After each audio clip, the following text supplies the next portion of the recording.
Hi my students, today we will solve some questions about lesson 6.2 which talks about the rate of reaction. We are in page 99, question number 9, stage 9, paper 2, year 2011. Lavender investigates the rate or the reaction between magnesium and hydrochloric acid. Magnesium chloride and hydrogen are made. Part A, write a word equation for this reaction. Simply, you have to rearrange what are given in the question. The information that are given, two reactants and two products, just rearrange them. Magnesium here, hydrochloric acid here. So the reactants are magnesium and hydrochloric acid. By the way, you can switch them. So you can write hydrochloric acid and magnesium instead of magnesium and hydrochloric acid. The products are magnesium chloride and hydrogen, and also the same, you can switch it. I mean, you can write hydrogen and hydrochloric acid. Hydrogen and magnesium chloride. So the answer, as you see here, magnesium plus hydrochloric acid gives you magnesium chloride plus hydrogen. As he wrote here, you can switch them. You can write them in any order. Hydrochloric acid plus magnesium gives hydrogen plus magnesium chloride is also acceptable. Part B, he uses this apparatus. What safety precaution does Lavender need to take? When we are talking about the safety precaution for any experiment that has an acid and base reaction, be sure that you are talking about something corrosive. Here, we don't have a base, but we have an acid, hydrochloric acid, which is corrosive. So, you have to write something about gloves or goggles or lab coat.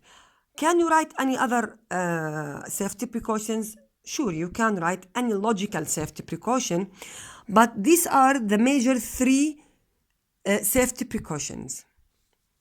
So you can write wear goggles, for example. Here, explain your answer. Yani, if you write wear goggles, you have to write here to protect eyes from an acid, for example, or to protect your eyes from broken glass if the beaker is broken by an accident, for example.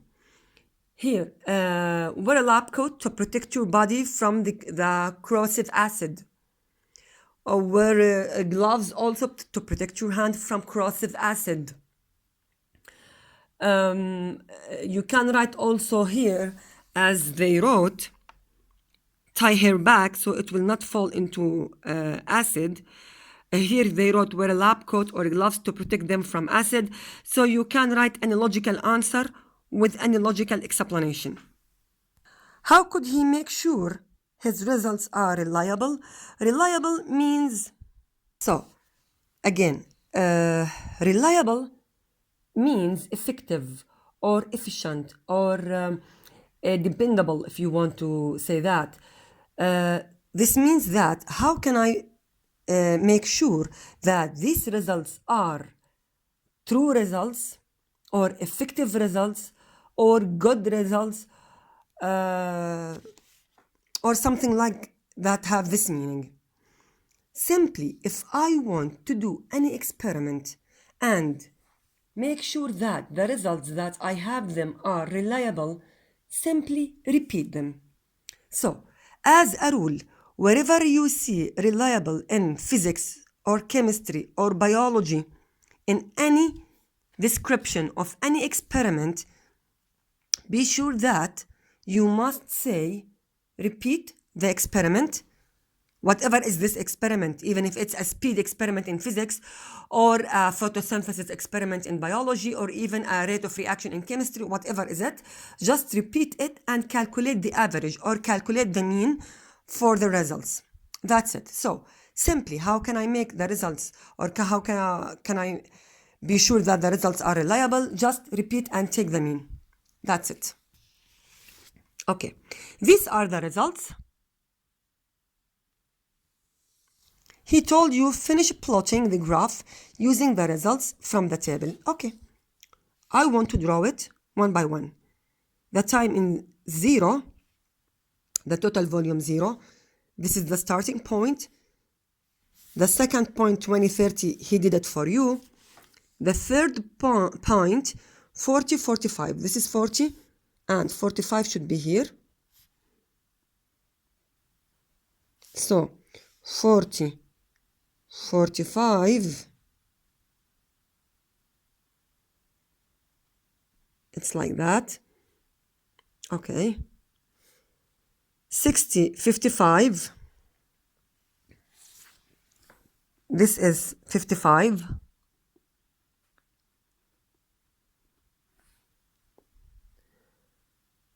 You can use a ruler. Okay. So somehow this is 55. 80, 60. 80.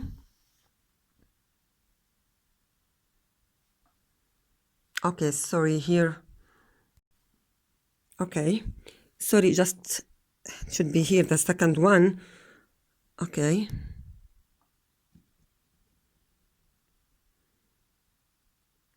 Okay.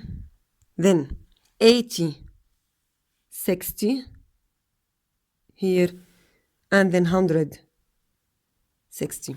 So by plotting this data, you will gain 1 mark. Then draw a line or a line of best fit to complete the graph.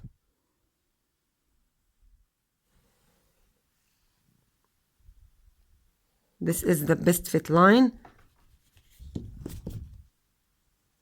Okay.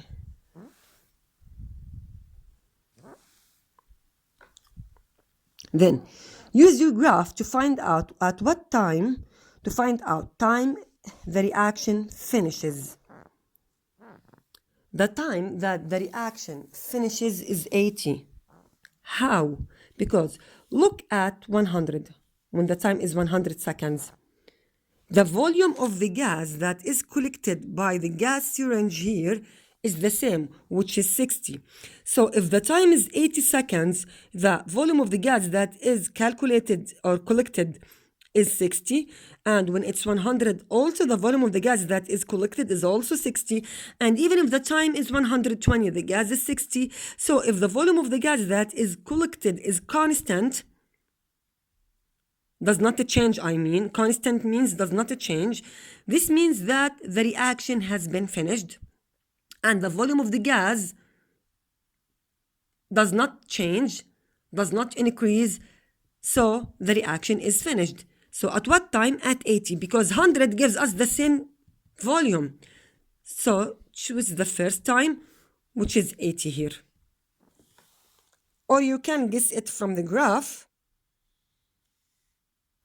Here, when the graph becomes constant, this means that the reaction has been finished. So you can guess it from the graph or from the table here. So at what time? At 80. He said that, complete the sentence, the reaction is the fastest between what seconds and what seconds. Okay, go back to the graph or go back to the table. I prefer to go back to the table because the results in the table are very accurate. But are you sure that your drawing is correct? Maybe your drawing is not correct. So if you want to answer the question here from your drawing and your drawing is maybe not correct, or has some mistakes, so you will lose a mark for your drawing and a mark for this question because you are depending on your wrong drawing. So I prefer to go back to the table because they give you the answer, so at least you are sure that these results are correct, but you are not sure that your drawing is correct 100%. So I prefer, if I'm a student and he's asking you about some results that can be answered from the table or from the drawing, go back to the table. Okay. He said that the reaction is the fastest between what and what? Look here. Between 0 and 20, the volume of the gas jumps to 30. But between 20 and 40, 30 to 45, about 15. From 40 to 60, about 10 cubic centimeter. About 60 to 80, about 15. And 80 to 100, it's 0, stopped. So the highest difference between the volume of the reaction, if I want to calculate the differences here, 30 minus 0, it's 30. So the volume of the gas jumps from 0 till 30. But between 30 and 45, it's 15 only. Between 45 and 55, it's only 10. Between 55 and 60, it's only 5. So the highest volume between 20 to between 0 to 20. So the fastest reaction between what?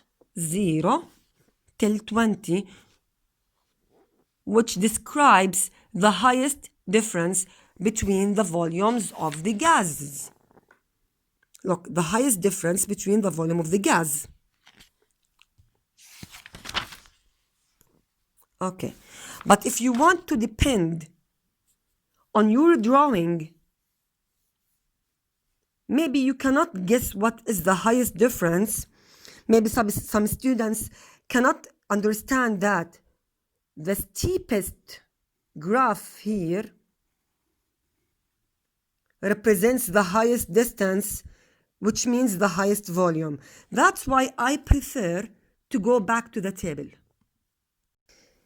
Then part D, he said, what could speed up the reaction between magnesium and hydrochloric acid? Tick 3 boxes. Okay, let us discuss each one. Okay. He said, use less concentrated hydrochloric acid. According to the rate of reaction, as you remembered before in lesson 6.2, we said that the concentration has a direct relationship with the rate of reaction. As the acid becomes more concentrated, the rate of reaction will be faster. So less concentrated means less rate of reaction or slower reaction. So this is wrong. Add a catalyst, yes, because catalyst speeds up the reaction without being consumed. So this is correct. Okay. Use the same mass of magnesium but as a fine powder. This speeds up the reaction because we are increasing the surface area, and increasing the surface area will speed up the rate of reaction. Use the same mass of magnesium but as one large lump. One large lump means one large piece. This is slow the rate of the reaction. So it's wrong. Increase the temperature, yes, because increasing the temperature also speeds up the rate of reaction. Decrease the temperature, no. So these are the 3 factors that speed up the rate of reaction.